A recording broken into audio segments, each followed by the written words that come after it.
और एक असाइनमेंट दिया था हमने, असाइनमेंट, उसका आंसर मिला है? पहले आंसर ले लो फिर हम शुरू करें आगे।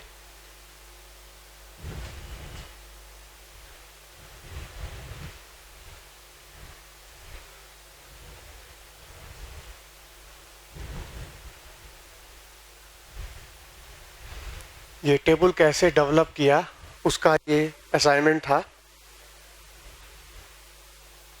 हाँ, इसमें क्वेश्चन दिए हैं लास्ट में 40। क्वेश्चन नंबर 1 का आंसर बोलो।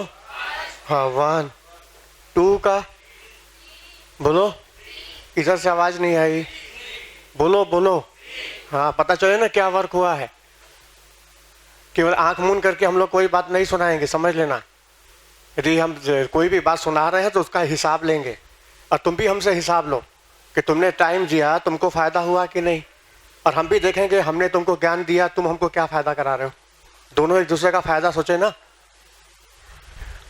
हाँ 1 का 1, 2 का बोलो 3, 3 का हाँ 2, 4 का 3, पीछे से आवाज नहीं आ रही है। 5 का 3, 6 का 3, 7 बोलो 3, 8, 2, 9, 3, 7 का 3। According to Mendeleev periodic law, which property of the element are periodic function of atomic mass? हाँ, आंसर होगा फिजिकल एंड केमिकल, दोनों होगा ना। हाँ, एक्चुअली जब लॉ बनाया गया था ना, पीरियाडिक लॉ, तो दोनों को एक साथ बुला के सम्मानित किया गया था। तो उसमें लोथर मेयर भी था साथ में, इसलिए लॉ जो बना, मेंडलीव का नाम चलेगा मेंडलीव का, क्योंकि उसका काम 2 महीना पहले चल रहा था। अब मेंडलीव ने कुछ ऐसा काम किया था आश्चर्यजनक, इसलिए मेंडलीव का नाम हुआ।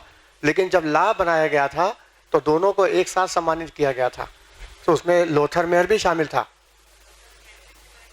नहीं, नाम तो मेंडलीव का चलेगा ना।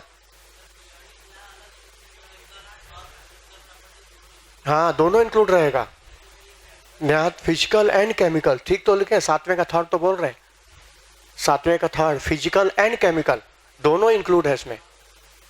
7 का 3, 8 का 2, 9 बोलो 3, 10, 4, 11, 2, 12, 2, 13, 3, 14, 4, 15, 4, 16, 2, 17, 1, 18, 4, 18 का 4, 19, 2, 20, 3, 21, 4, 22, 1, 23, 1, 24, 24 का 4, 24 का 4, 25 का 2, 25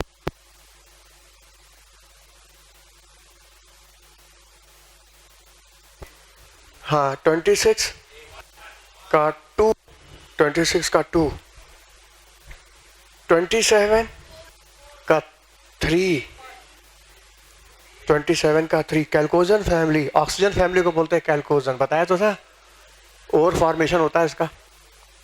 27 का 3, 28 हाँ 3, 29, 3, 30, 4, 31, 2, 32, 3, 33, 4, 34, 1, 35, 2, 36 का 3, 37 का 3, 37 का 3, 30, 37 का 3, 38, 1, 39 बोलो का 3, 39 का 3। Which of the following group has maximum number of element?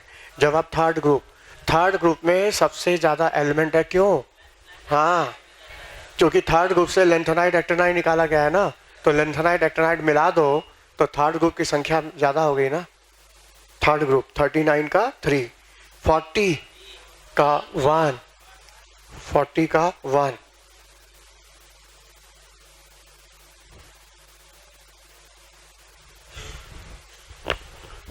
हाँ देखो,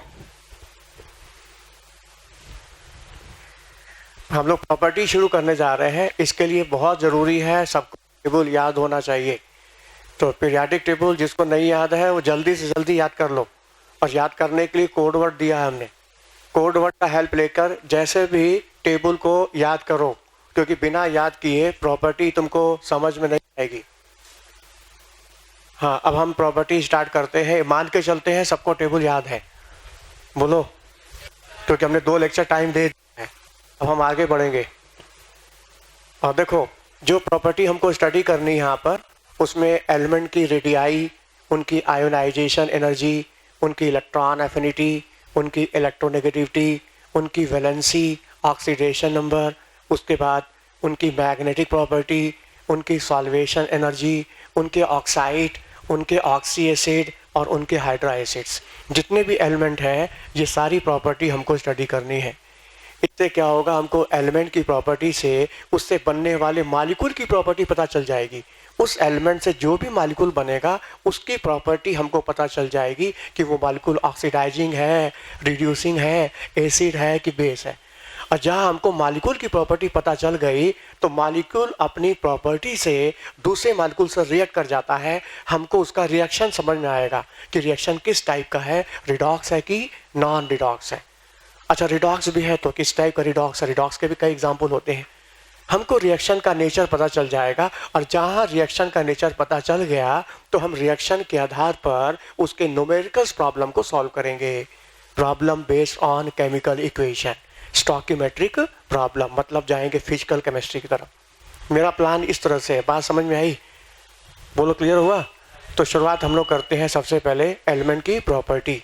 और देखो, पीरियाडिक प्रॉपर्टी को तुमको समझना है आसानी से, तो उसके लिए 2 हेडिंग को पहले समझना होगा जिसका यूज़ बहुत ज़्यादा है। हर प्रॉपर्टी में वो चीज़ बार बार यूज़ आएगी, बार बार उसका नाम आएगा, और वो है इफेक्टिव न्यूक्लियर चार्ज और शील्डिंग। तो हम लोग क्या करते हैं, पहले इस 2 हेडिंग को समझ लें, जिसके बारे में एनसीईआरटी में बहुत शॉर्ट में दिया एक पैराग्राफ, जबकि उसका महत्व बहुत ज़्यादा है। हम चाहेंगे पर उसको हाईलाइट करें, पहले हम प्रॉपर्टी को आसान बनाएं, फिर चैप्टर की शुरुआत करें। तो हम शुरुआत करते हैं सबसे पहले इफेक्टिव न्यूक्लियर चार्ज और शील्डिंग से। Effective new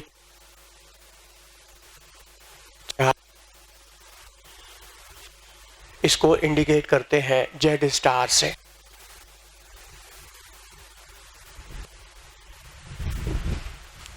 effective nuclear charge,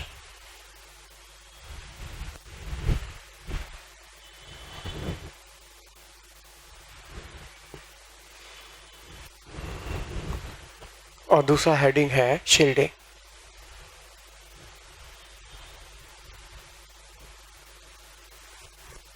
constant,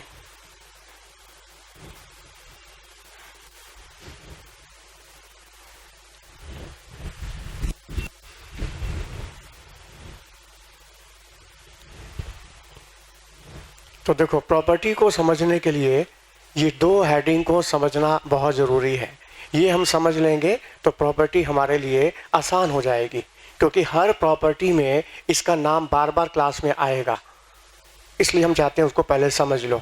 effective nuclear charge and shielding. तो देखो, इसका मतलब क्या है, इफेक्टिव चार्ज शील्डिंग होता क्या है, ये किन किन बातों पर डिपेंड करता है, इसका पीरियोडिक ट्रेंड क्या होगा, कैसे वेरी करता है पीरियड में लेफ्ट टू राइट और ग्रुप में टॉप टू बॉटम, और इसकी वैल्यू कैसे निकालना है। वैल्यू निकालने के लिए बताएंगे स्लैटर रूल, और फिर इसका फायदा है। फायदा तो पूरी प्रॉपर्टी है, लेकिन हम लोग एक एक करके पहले आगे बढ़ते हैं। सबसे पहले इसको जाने, इसकी डिफिनीशन क्या है, इफेक्टिव न्यूक्लियर चार्ज और शील्डिंग। तो देखो, इसको समझने के लिए, इस बात को समझने के लिए तुम इस पूरे क्लास को एटम समझ लो।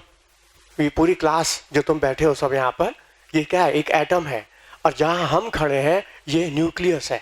ये न्यूक्लियस के अंदर क्या होता है, न्यूट्रॉन और प्रोटॉन। न्यूट्रॉन तो न्यूट्रल होता है, लेकिन प्रोटॉन क्या होता है, पॉजिटिव चार्ज। तो हम जो खुद हैं प्रोटॉन है, हम क्या है, हम क्या है, प्रोटॉन। मेरे ऊपर कौन सा चार्ज है, पॉजिटिव। और ये डिफरेंट बेंचेस रखी हैं, ये क्या है, शेल, और इसमें बैठा स्टूडेंट क्या है, इलेक्ट्रॉन। इलेक्ट्रॉन पे कौन सा चार्ज होगा, नेगेटिव, और मेरे पर कौन सा चार्ज है, पॉजिटिव। ये पॉजिटिव चार्ज प्रोटॉन इस नेगेटिव चार्ज इलेक्ट्रॉन को अपनी ओर खींच रहा है। बात समझ में आया? तो इस पूरी क्लास को एटम की कल्पना करके मेरी बात समझोगे तो बात पूरी समझ में तुमको आ जाएगी। समझो ये कोई एटम है, ये उसका न्यूक्लियस। न्यूक्लियस में क्या है, न्यूट्रॉन और प्रोटॉन। न्यूट्रॉन पर तो कोई चार्ज नहीं है, लेकिन प्रोटॉन के ऊपर क्या है, पॉजिटिव। इस प्रोटॉन की वजह से पूरे न्यूक्लियस पर पॉजिटिव चार्ज आएगा। जितने प्रोटॉन होंगे उस हिसाब से पॉजिटिव चार्ज आएगा। ये हो गया न्यूक्लियस, ये हो गया पहली शेल, ये हो गया दूसरी शेल, ये हो गया तीसरी शेल, चौथी शेल, पांचवी शेल, डिफरेंट शेल। और शेल्स में होता है इलेक्ट्रॉनों का डिस्ट्रीब्यूशन। ठीक है, इलेक्ट्रॉन डिस्ट्रीब्यूटेड है। के ऊपर नेगेटिव चार्ज, उनके ऊपर नेगेटिव चार्ज, बोलो है ना। न्यूक्लियाई, ये प्रोटॉन ये इलेक्ट्रॉन को अपनी ओर खींच रहा है। याद रखना हम बात वैलेंस शेल की करेंगे, क्योंकि किसी भी एटम की प्रॉपर्टी डिपेंड करती है वैलेंस शेल के इलेक्ट्रॉन पर। वो है किसी भी एटम की प्रॉपर्टी डिपेंड करती है वैलेंस शेल के इलेक्ट्रॉन पर, क्योंकि एक ही ग्रुप में जितने भी एलिमेंट आते हैं, बताओ सबकी प्रॉपर्टी सेम होती है कि नहीं? क्यों सेम होती है? क्योंकि वैलेंस शेल का इलेक्ट्रॉनिक कॉन्फ़िगरेशन सेम होता है, तो प्रॉपर्टी भी क्या होगी, नोट करो उसको पहले। When elements are arrange, when elements are arrange in increasing order of atomic number,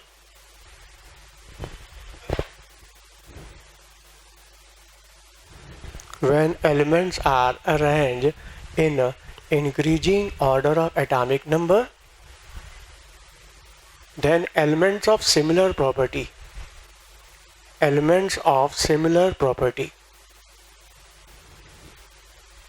are repeated. Elements of similar property are repeated at certain regular interval.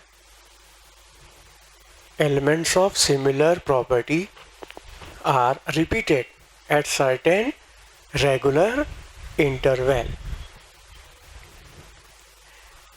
Elements of similar property are repeated at certain regular interval.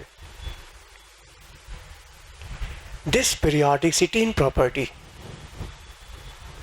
this periodicity in property is due to similar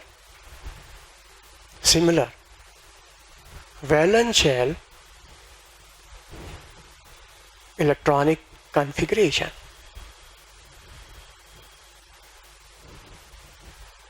Due to similar valence shell electronic configuration. Periodicity in property due to similar valence shell electronic configuration. मतलब एक ही group के अंदर जितने भी elements आते हैं सबकी property same होती है। क्यों? क्योंकि इन सारे एलिमेंट के वैलेंस शेल का इलेक्ट्रॉनिक कॉन्फ़िगरेशन क्या होता है, सिमिलर होता है। इससे साफ जाहिर होता है कि एलिमेंट की जो प्रॉपर्टी है वो डिपेंड किस पर कर रही है, वैलेंस शेल के इलेक्ट्रॉन पर। तो हम भी बात किसकी करेंगे, वैलेंस शेल की करेंगे। और वैलेंस शेल बोलते किसको है, जब आप आउटर शेल के जो इलेक्ट्रॉन होते हैं इनको हम कहेंगे वैलेंस शेल, क्योंकि इस एटम की प्रॉपर्टी वैलेंस शेल के इलेक्ट्रॉन पर डिपेंड करती है। और देखो क्लास की भी प्रॉपर्टी डिपेंड करती है क्लास में लास्ट बेंच पर बैठा है स्टूडेंट के ऊपर। यदि क्लास का लास्ट बेंच पर बैठा है स्टूडेंट बात को समझ रहा है तो अंदर वाले सब समझ रहे हैं। बोलो बात समझ में आई? इसलिए टीचर्स का पूरा ध्यान लास्ट बेंच पर होता है कि लास्ट बेंच पर बैठा स्टूडेंट क्या कर रहा है, बात को कितना समझ रहा है। यदि वो समझ गया तो अंदर वाले सब समझ गए। बोलो बात है कि नहीं? यदि लास्ट वाले को मेरी बात समझ में नहीं आएगी तो बैठे बैठे बोर हो जाएगा, बातचीत करना शुरू करेगा और ठीक आगे वाली बेंच के पीठ पर पेन भोंक देगा, उसको हलचल में ला देगा। तो ठीक अगला वाला भी डिस्टर्ब हो जाएगा और वही हरकत आगे वाली बेंच में करेगा और पूरी क्लास क्या होगी, डिस्टर्ब हो जाएगी। बात समझ में आया? इसलिए टीचर्स का पूरा ध्यान होता है लास्ट बेंच पर बैठा स्टूडेंट वो क्या कर रहा है, उसका कितना इंटरेक्शन है मेरे साथ। यदि वो समझ गया तो पूरी अंदर वाले सब लोग समझ गए। बोलो बात समझ में आई?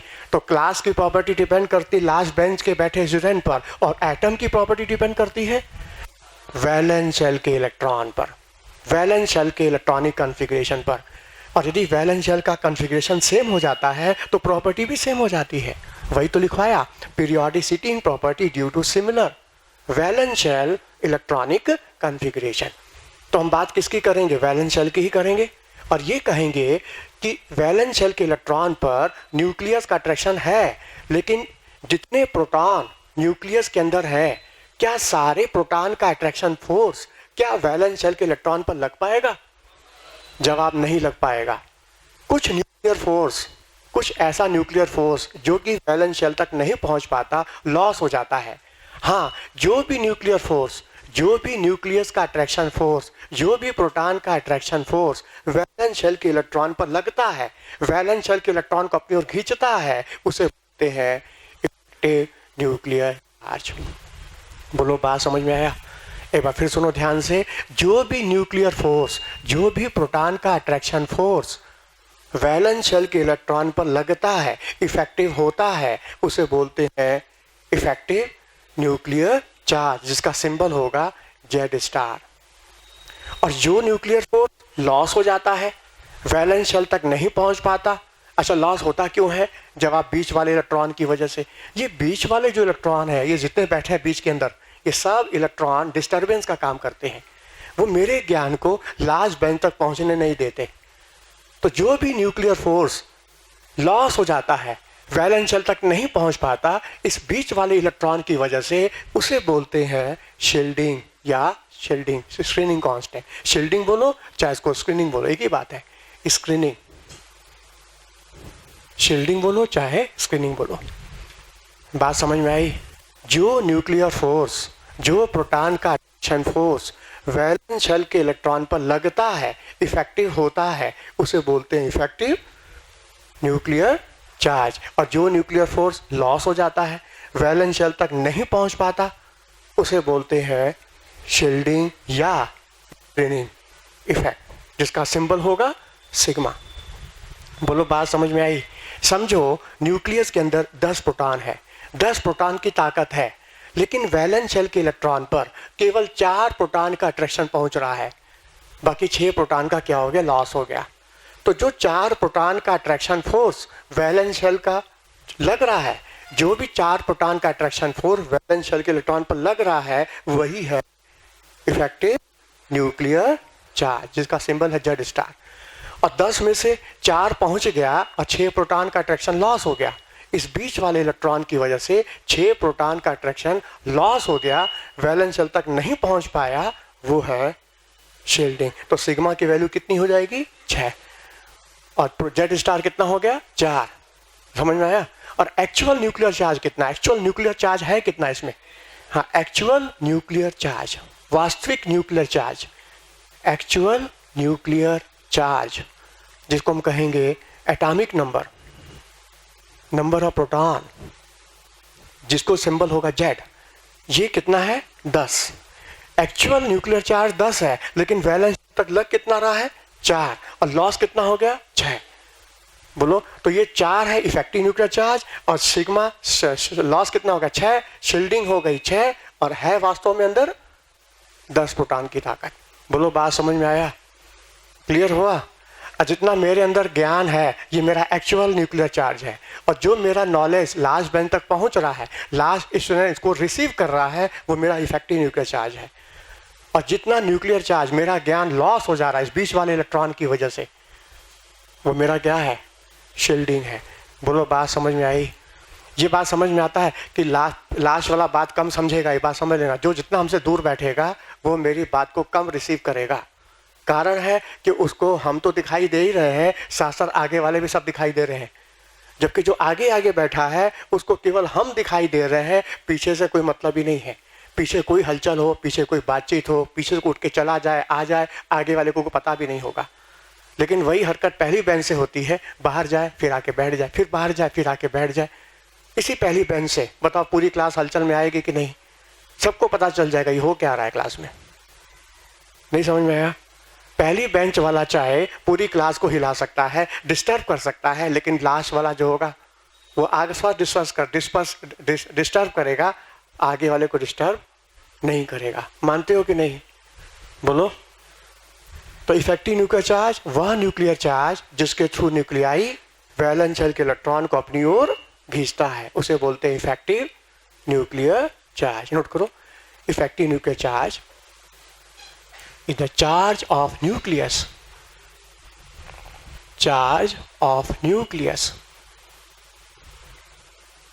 experienced by outer valence electron. The charge of nucleus experienced by outer valence electron.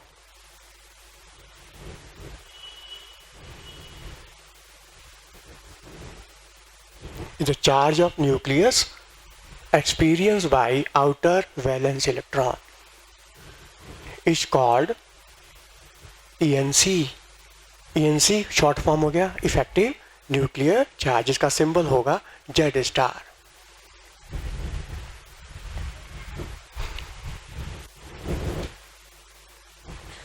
हाँ, शील्डिंग क्या है? शील्डिंग द decrease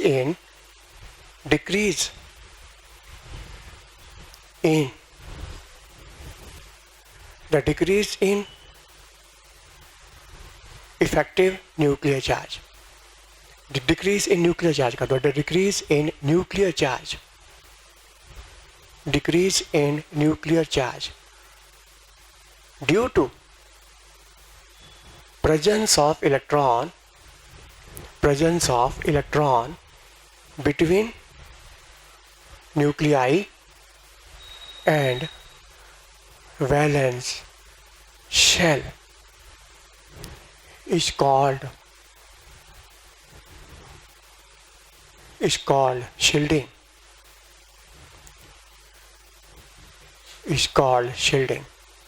या स्क्रीनिंग। ठीक है, the decrease in nuclear charge due to presence of electron between nuclei and valence shell is called shielding या screening, जिसका symbol होगा sigma.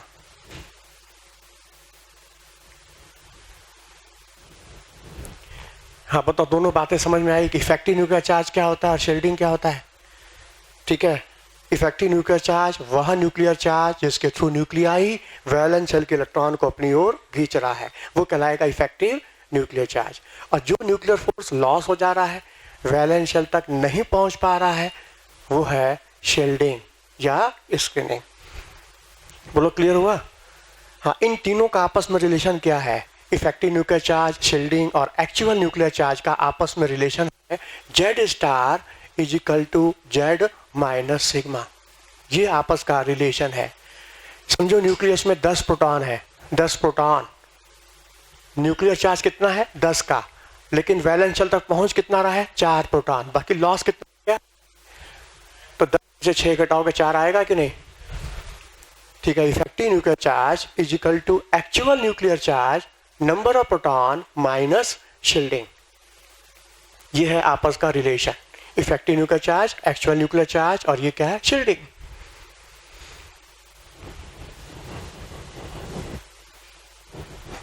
हम सारी बात वैलेंस शेल की ही करेंगे। ठीक है, क्यों करेंगे? क्योंकि एटम की प्रॉपर्टी डिपेंड करती वैलेंस शेल के इलेक्ट्रॉन पर, तो हम बात भी सारी वैलेंस शेल की ही करेंगे। जो भी इफेक्टिव चार्ज निकालना भी होगा तो हम वैलेंस शेल का ही निकालेंगे, शील्डिंग भी निकालना होगा तो वैलेंस शेल का ही निकालेंगे, कॉन्फ़िगरेशन भी निकालना होगा तो वैलेंस शेल का ही निकालेंगे, क्योंकि वैलेंस शेल पर ही डिपेंड करती है एटम की प्रॉपर्टी। क्लास की प्रॉपर्टी डिपेंड करती है लास्ट बेंच पर बैठा स्टूडेंट कितना समझता है बात को। हमारा पूरा ध्यान लास्ट बेंच पर रहेगा कि वो क्या कर रहा है, वो कितना समझ रहा है। वो समझ रहा है तो अंदर वाले सब समझ रहे हैं। बोलो, बात समझ में आया? अच्छा, अगला पॉइंट ये है कि इफेक्टिव न्यूक्लियर चार्ज या शील्डिंग किन किन बातों पर डिपेंड करता है, किन किन फैक्टरों पर डिपेंड करता है। फैक्टर हाँ, पहला फैक्टर है number of shell, number of shell, shell की संख्या, शेल की संख्या, शेल, नंबर ऑफ शेल। अब हमको ये बताओ, ये क्लास जितनी ज़्यादा बड़ी होती जाएगी, ये नंबर ऑफ बेंचेस बढ़ते चले जाएंगे, तो बच्चों की संख्या भी बढ़ेगी। तो बताओ मेरी और लास्ट वाले की दूरी, तो निश्चित क्लास की रुकावटें, डिस्टर्बेंस बढ़ती जाएगी, तो मेरा इफेक्टिव न्यूक्लियर चार्ज क्या होगा, कम हो जाएगा। बिल्कुल, शेल बढ़ती जाएगी, शेल की संख्या बढ़ेगी, नंबर ऑफ शेल बढ़ेगा, तो ऐसे केस में शील्डिंग वैल्यू भी बढ़ेगी और इफेक्टिव न्यूक्लियर चार्ज क्या होगा, कम होगा। नोट करो, number of shell increase, shielding increase, effective nuclear charge decrease. नहीं समझ में आया?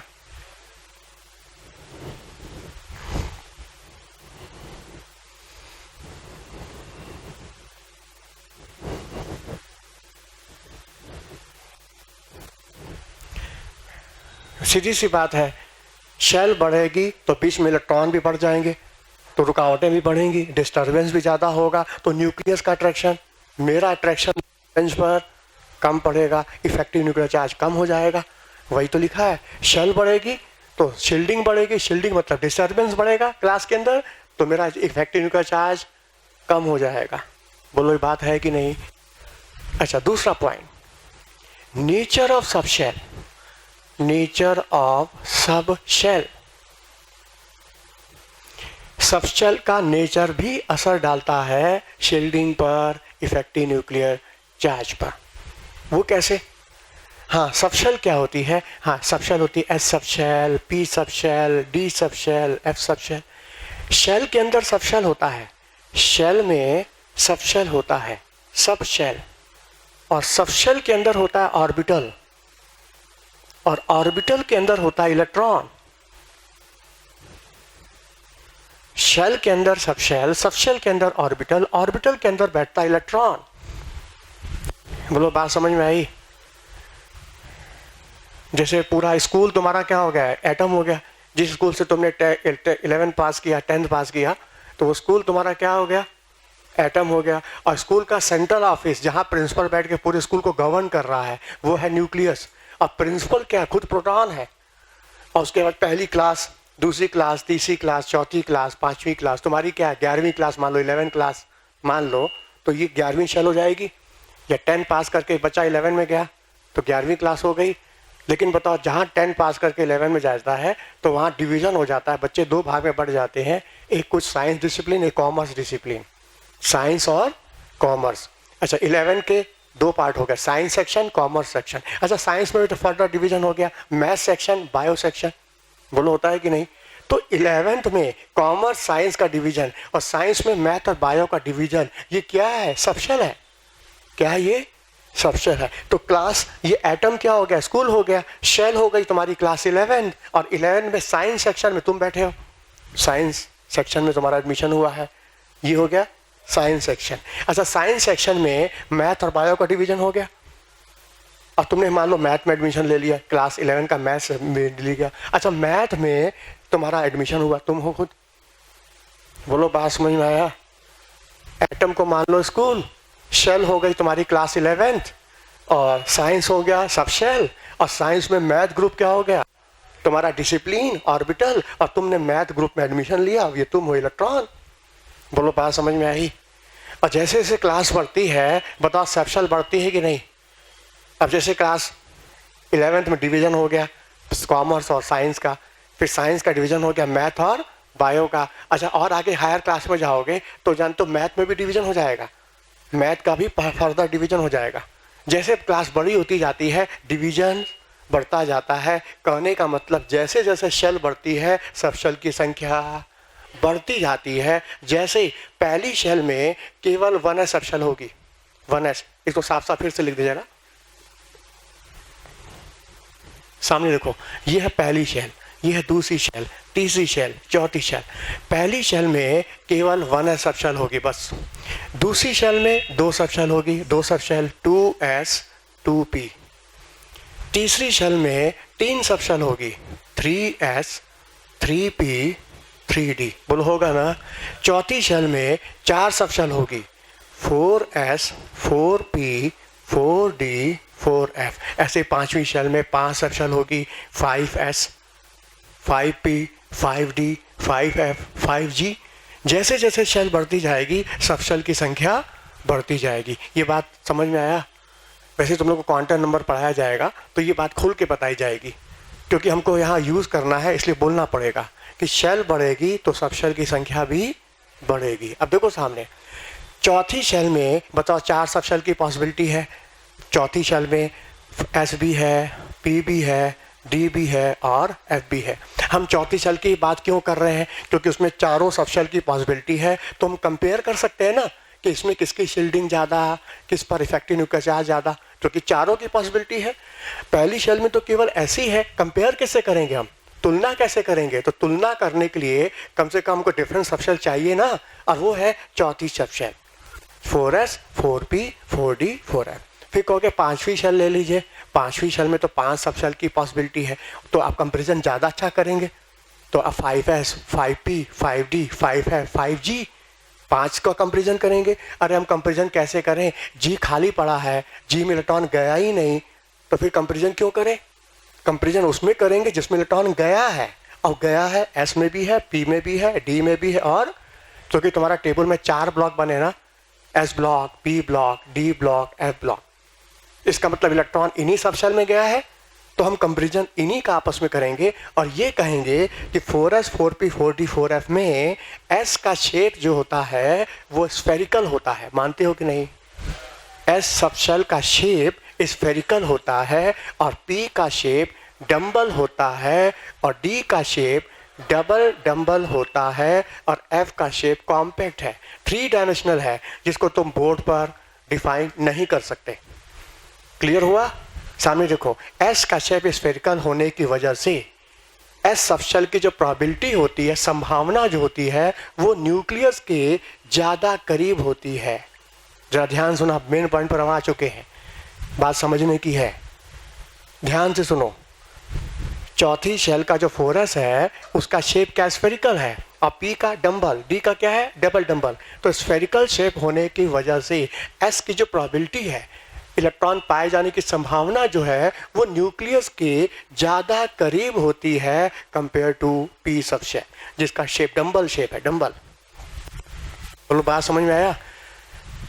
S का शेप स्फेरिकल होने की वजह से S की जो प्रोबेबिलिटी है, संभावना, वो न्यूक्लियस के ज़्यादा करीब है compare to P sub shell, और P ज़्यादा करीब है न्यूक्लियस के compare to D sub shell, D ज़्यादा करीब है न्यूक्लियस के compare to F sub shell. फिर कहोगे ये कैसे? स्फेरिकल होने से ये न्यूक्लियस के नज़दीक क्यों है? इस बात को समझने के लिए तुम ये कल्पना करो कि जैसे ये क्लास है तुम्हारी, यहाँ हम खड़े हैं, ये बोर्ड है, इस जगह पर हम खड़े हैं, और इस समय बेंच कैसे एकदम सीधी सीधी बेंच चल रही है, बेंच एकदम सीधा चल रहा है, बोलो ऐसे चल रहा है ना, मतलब बेंच सीधी चल रही है ना, सो तो नहीं गए साहब, जाग रहे हो ना? सामने देखो, ये बेंच तुम्हारी सीधी, स्टूडेंट यहाँ बैठे हैं, सब बैठ के पढ़ाई कर रहे हैं, जाग रहे हैं, सोया नहीं कोई इसमें से, ठीक है? सामने देखो, अब ये बेंच जो हम सीधी रखे हैं, इसको हम सीधा ना करके स्फेरिकल कर दें ऐसे,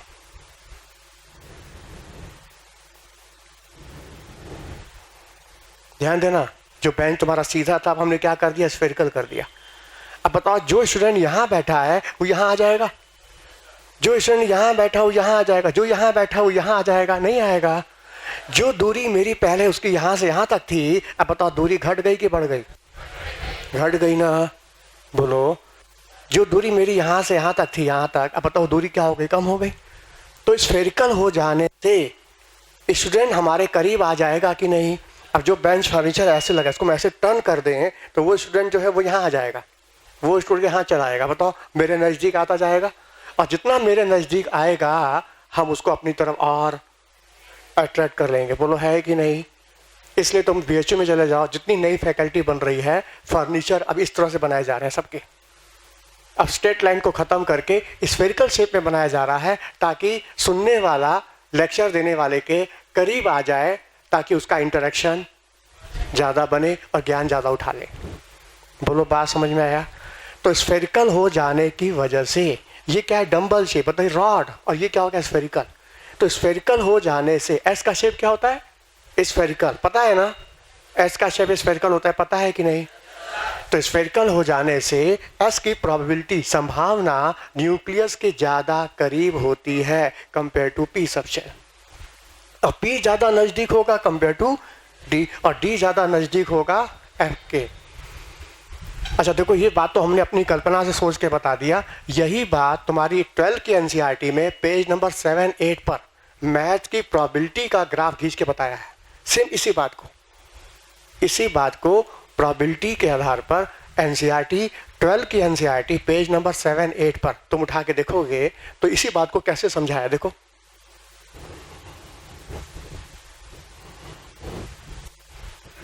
ये ग्राफ है 12 की एनसीईआरटी पेज नंबर 7-8 पर।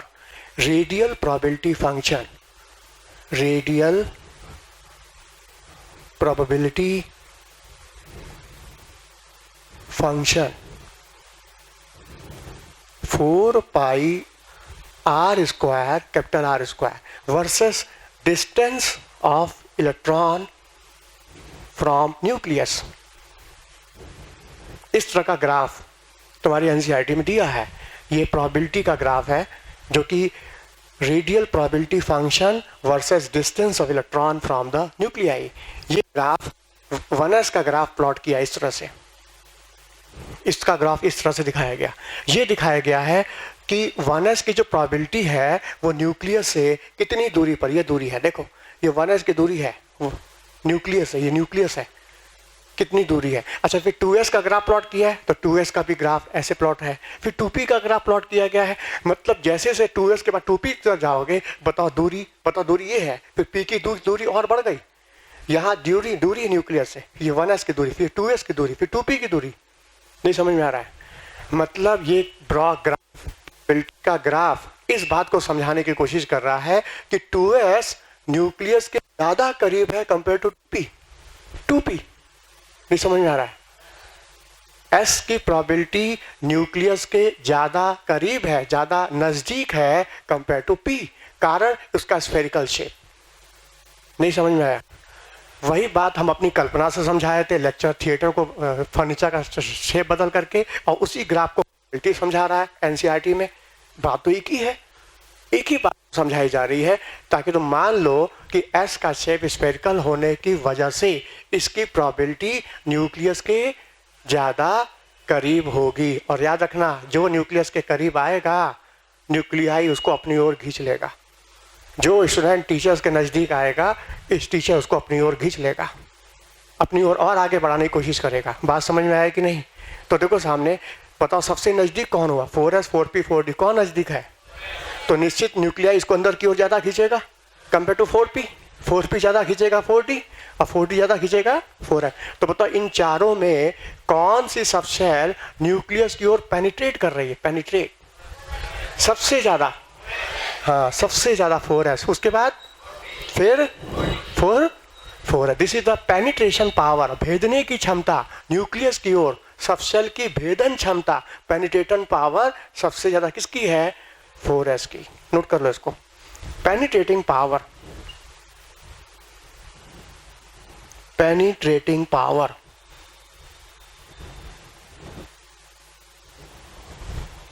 Of subshell, penetrating power of subshell of given n shell, किसी पर्टिकुलर n शेल के लिए पेनिट्रेटिंग पावर सबशेल की ये होगी।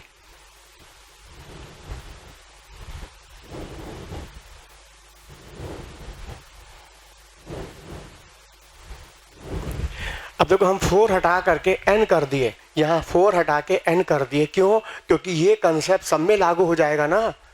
अब 5वीं शेल में भी यही लागू होगा, 6ठी शेल में भी ये कंसेप्ट लागू होगा। तो ये कंसेप्ट तो हम समझाने के लिए 4s का एग्जाम्पल लिए थे, 4थी शेल का एग्जाम्पल लेके समझाए थे हम तो, लेकिन ये कंसेप्ट तो सारी शेल में लागू होगा। बोलो, तो हमने इसको n कर दिया। n का मतलब अब ये कंसेप्ट तुम्हारी हर शेल में लागू हो जाएगा। क्या n मतलब कोई भी शेल हो, पहली शेल में तो एक ही होता है, इसलिए कंपेरिजन क्या होगा, है कि नहीं। तो हमने एन कर दिया। एन का मतलब कोई भी शेल हो सकती है, कोई भी शेल है उसका एस न्यूक्लियस के नजदीक होगा, उसके पीछे क्या होगा, पी, फिर डी, फिर एफ। और देखो हम लिखा भी है, पहले 4s लिखा है, फिर 4p लिखा, फिर 4d लिखा, फिर 4f लिखा। क्यों ऐसा किया? 4f पहले क्यों नहीं लिखा हमने, 4f क्यों नहीं लिखा? बोलो, 4f को सबसे पहले क्यों नहीं लिखा, 4s को क्यों पहले लिखा? क्योंकि s का शेप स्फेरिकल है, उसकी प्रोबेबिलिटी न्यूक्लियस के करीब है, न्यूक्लियाई 4s को अंदर की ओर खींच लेगा और 4s न्यूक्लियस की ओर पेनिट्रेट करेगा। पेनिट्रेशन समझते हो, भेदन क्षमता। भाई स्टूडेंट भी तो आगे बढ़ने की कोशिश करता है, टीचर्स भी आगे खींचता है, स्टूडेंट भी आगे बढ़ता है। तो स्टूडेंट की भेदन क्षमता, आगे बढ़ने की क्षमता सबसे ज्यादा किसके पास है, एस के पास, फिर पी, फिर डी, फिर एफ। इसका मेन कारण है स्फेरिकल शेप। एस का शेप स्फेरिकल है, इस वजह से ऐसा है। बोलो, बात समझ में आई? अरे सुनो ध्यान से, जो सब शेल जितना न्यूक्लियस के नजदीक आ जाएगा उसकी शील्डिंग पावर भी ज्यादा हो जाएगी। जो सबसे आगे आगे बैठेगा क्लास के अंदर, वो पूरी क्लास को डिस्टर्ब कर सकता है। ये बात मानते हो कि नहीं? जो सबसे आगे बैठ जाएगा क्लास के अंदर, वो चाह जाए तो पूरी क्लास को खराब कर सकता है। कारण क्या है? आगे आगे बैठ करके सोने लग जाए टेबल पर, आगे बैठ करके बाहर जाए, फिर आके बैठ जाए। बताओ, इससे इसकी हरकत पूरी क्लास को पता चल जाएगी, सब हलचल में आ जाएंगे और सब डिस्टर्ब हो जाएंगे कि नहीं? बोलो। अच्छा, पिछली वाली बेंच वाला बैठ के सोने लग जाए और पीछे से उठ के चला जाए, फिर आगे बैठ जाए, तो अगल बगल डिस्टर्ब होगा, लेकिन आगे वालों को पता नहीं होगा कि क्या हो रहा है पीछे। बोलो, बात समझ में आ रही है? तो सबसे ज्यादा डिस्टर्ब क्लास को कौन कर सकता है? एकदम आगे वाला, फर्स्ट बेंच वाला। और सबसे आगे है कौन, बताओ? एस। तो बताओ इसकी शील्डिंग पावर सबसे, नोट करो, शील्डिंग पावर, शील्डिंग या स्क्रीनिंग पावर सबसे ज्यादा एस की होगी, फिर पी की, फिर डी की और फिर एफ की।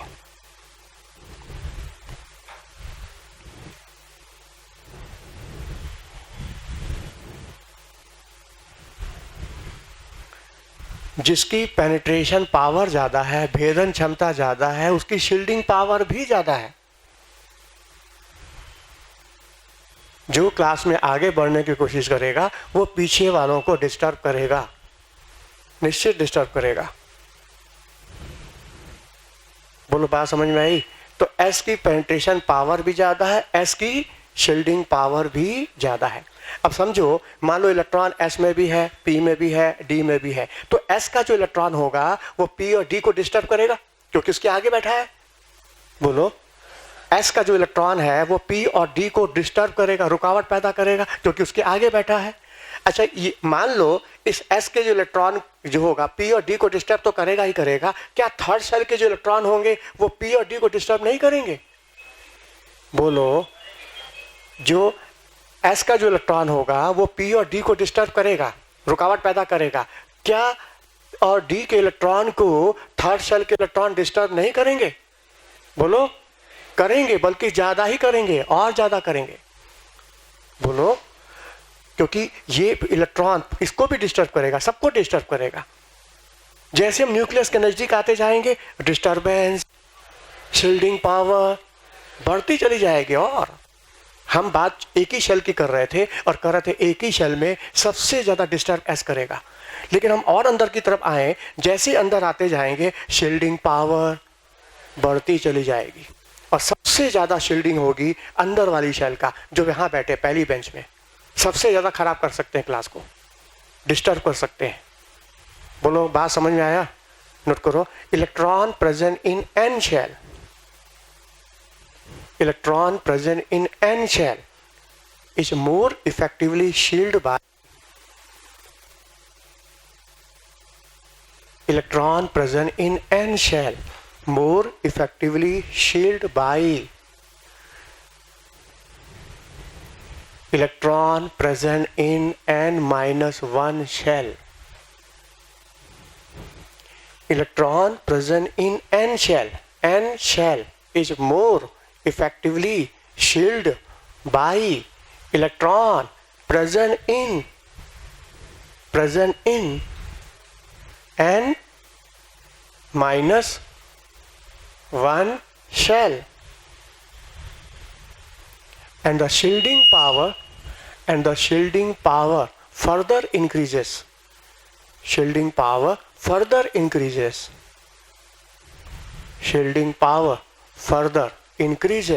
for the shell. Shielding power further increases for the shell, which are nearer to the nuclei. Shielding power further increases for the shell which is nearer मतलब नजदीक, which is nearer to the nuclei.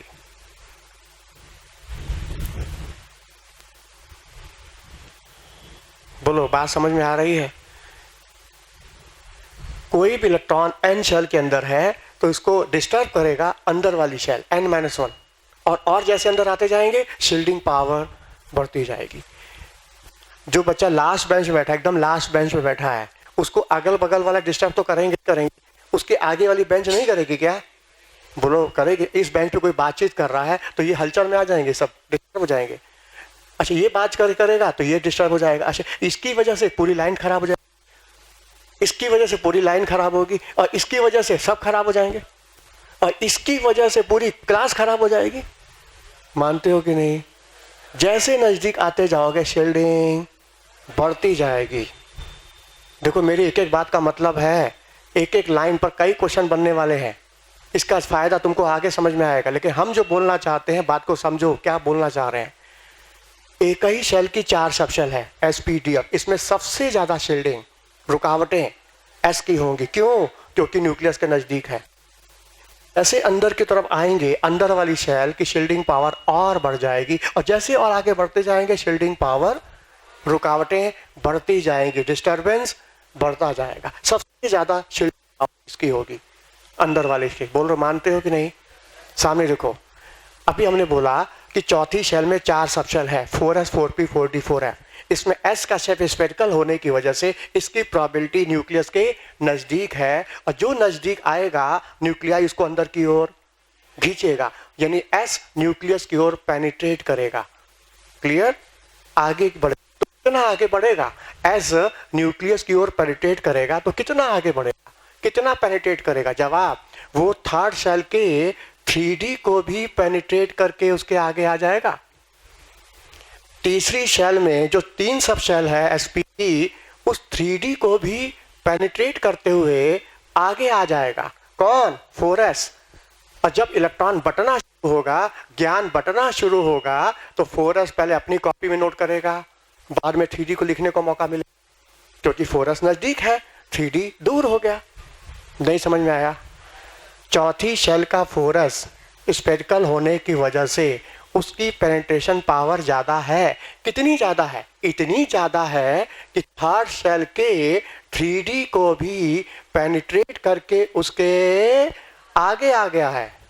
और जब electron बटना शुरू होगा, भरना शुरू होगा, तो पहले 4s भरेगा, फिर 3D भरेगा, क्योंकि 4s की पेनिट्रेशन पावर 3D से ज्यादा है. और देखो, ये तो बात चौथी शेल की है. 5वीं शेल में आओगे तो 5s आएगा. अब 5s भी स्फेरिकल होता है, उसकी प्रोबेबिलिटी भी न्यूक्लियस के नजदीक होगी.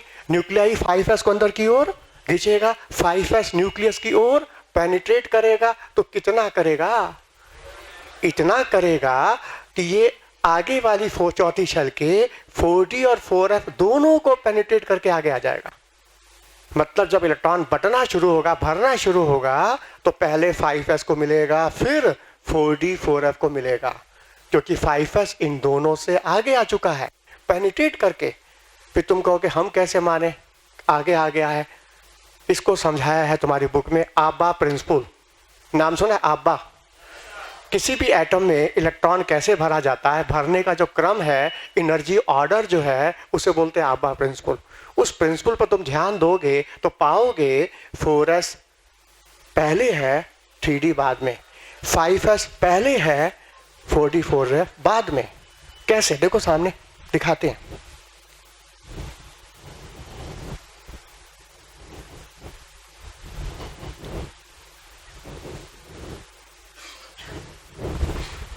हाँ देखो, एटॉमिक स्ट्रक्चर पढ़ोगे ना तो आबा प्रिंसिपल आएगा, लेकिन अभी मेरी बात फंसी है तो बात को समझो। जितनी शेल उतनी सब शेल। हाँ, पहली शेल में केवल 1s होगा कि नहीं? आवाज नहीं आई। दूसरी शेल में 2s और 2p।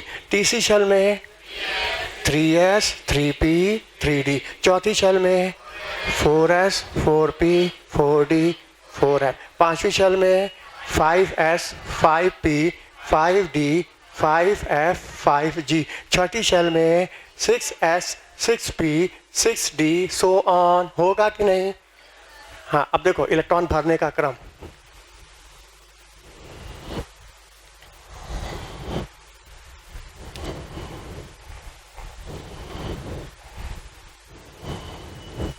हाँ, इलेक्ट्रॉन पहले किस में गया? 1s में। और पता है एस सब शेल में तुम मैक्सिमम 2 भर सकते हो, p में मैक्सिमम 6 भर सकते हो, d में मैक्सिमम और f में मैक्सिमम 14 भर सकते हो। ये सारी बातें क्वांटम नंबर में सिखाई जाएंगी, वहाँ देखोगे तुम लोग। हम अपनी बात को आगे बढ़ाते हैं। हाँ, अब तो पहले इलेक्ट्रॉन किस में गया? 1s में। अब 1s में 2 भरने के बाद अब किस में जाएगा? 2s में जाएगा। इसमें 2 भरा, हाँ, भरने के बाद 2p में जाएगा। हाँ, 2p के बाद 3s में जाएगा। हाँ बोलो। हाँ, 3s के बाद 3p में जाएगा। अब बताओ 3p के बाद 3d की पॉसिबिलिटी है ना, तो इलेक्ट्रॉन 3p के बाद 3d में जाना चाहिए ना। देखो 3p के बाद 4s में चला गया। क्यों गया 4s में? क्योंकि 4s न्यूक्लियस के नज़दीक है, लो एनर्जी में है। इलेक्ट्रॉन पहले 4s में जाएगा, उसके बाद 3d में जाएगा। देखो 3d बाद में आया। अच्छा, 3d के बाद 4p में गया, 4p के बाद 5s, जबकि 4p के बाद 4d आना चाहिए, 4f आना चाहिए। दोनों गायब है। कौन आ गया? देखो 5s आ गया। मतलब 5s ने 2 सबशेल को पेनिट्रेट किया हुआ है। 2 सबशेल को। कौन कौन? 4d और 4f। अच्छा आगे बढ़ो। 5s के बाद 4d आया, 4d के बाद 5p आया, तो 5p के बाद 6s आ गया। जबकि 5p के बाद 5d आना चाहिए, 5f आना चाहिए। बोलो, उससे पहले 6s आ गया। मतलब 6s ने कितने को पेनिट्रेट किया हुआ है? पेनिट्रेट किया, एक 4f को किया हुआ है, 5d को किया है और 5f को किया। इन 3 को पेनिट्रेट किया अकेले 6s। 6s की पेनिट्रेशन पावर 5s से भी ज़्यादा है। 4s ने केवल 1 को पेनिट्रेट किया हुआ है, 5s ने 2 को पेनिट्रेट किया हुआ है और 6s ने 3 को पेनिट्रेट किया हुआ है। पेनिट्रेट कहने का मतलब जैसे जैसे शेल बढ़ती जा रही है, एस सब शेल की पेनिट्रेशन पावर नोट करो। As number of shell increases, as number of shell increases, as number of shell increases, penetration of s orbital increases.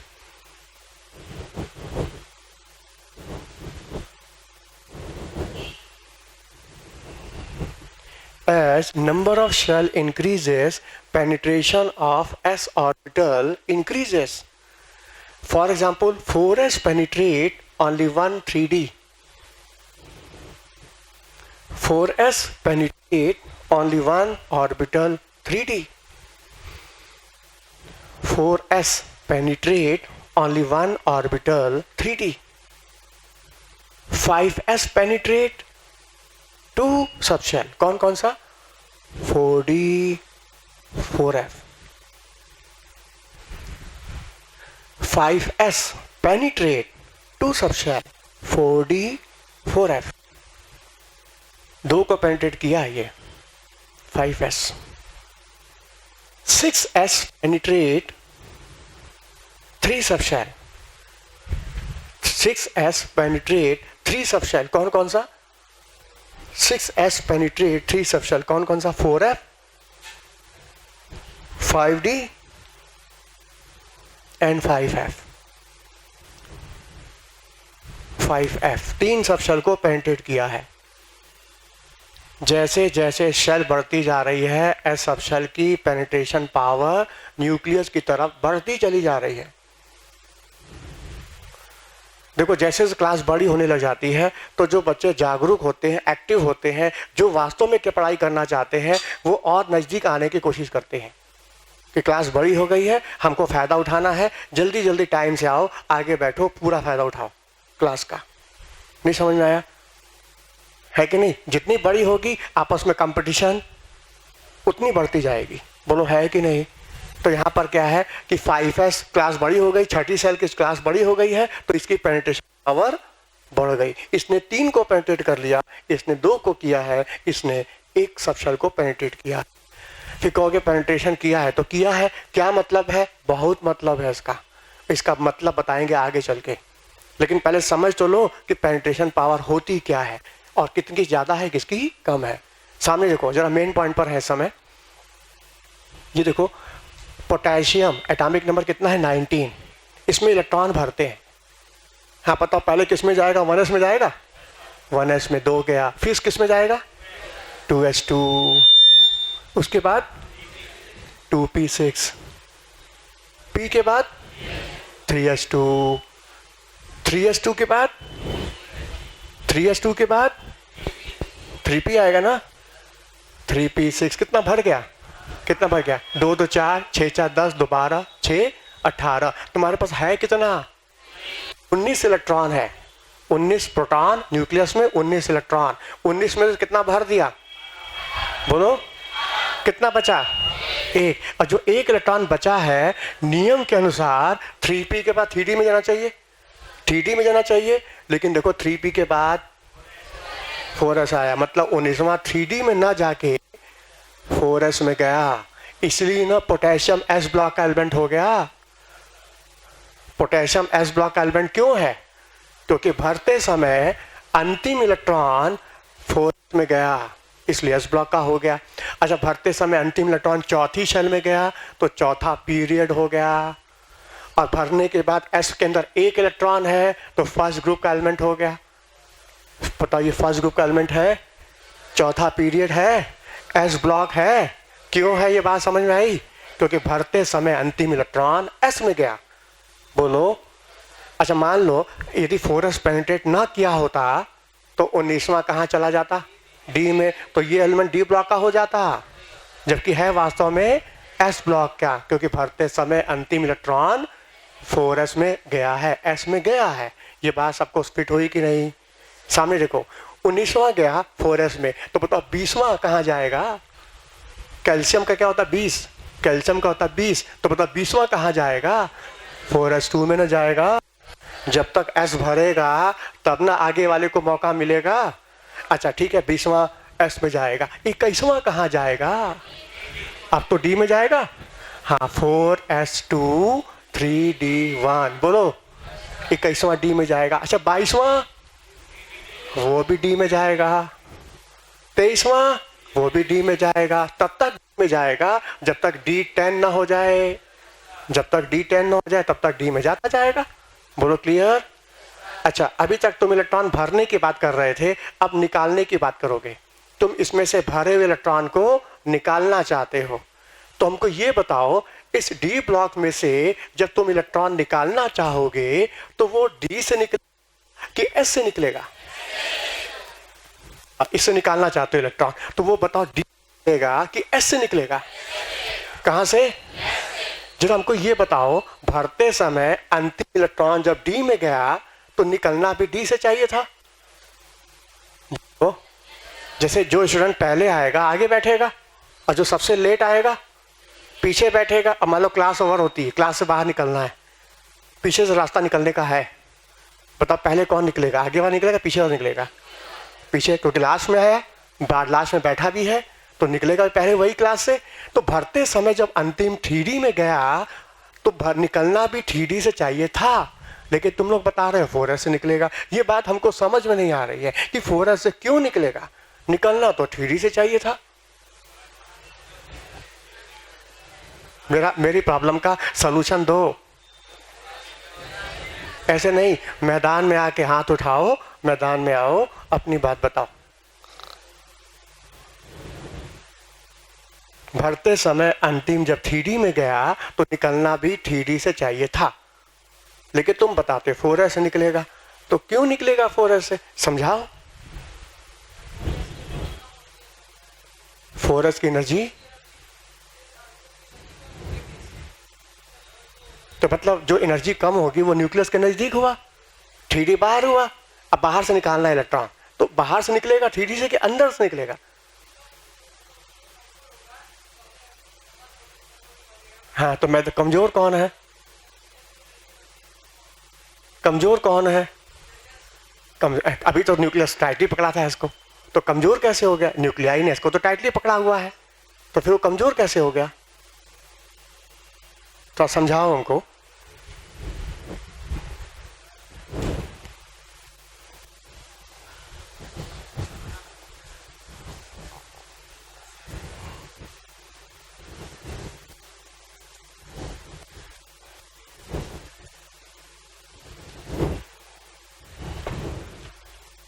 हाँ, ऐसा बेल बज गया है, हम जवाब दे देते हैं। इसका जवाब देते हैं क्योंकि समय नहीं है। सुनो ध्यान से, इसका आंसर क्या है। और इसका जो भी आंसर हम वो काल्पनिक है, लेकिन मेरे काल्पनिक आंसर तुम भरोसा नहीं करोगे। आंसर कैसे आया, इस बात को हम लोग प्रूफ करेंगे कल के लेक्चर में स्लैटर रूल से।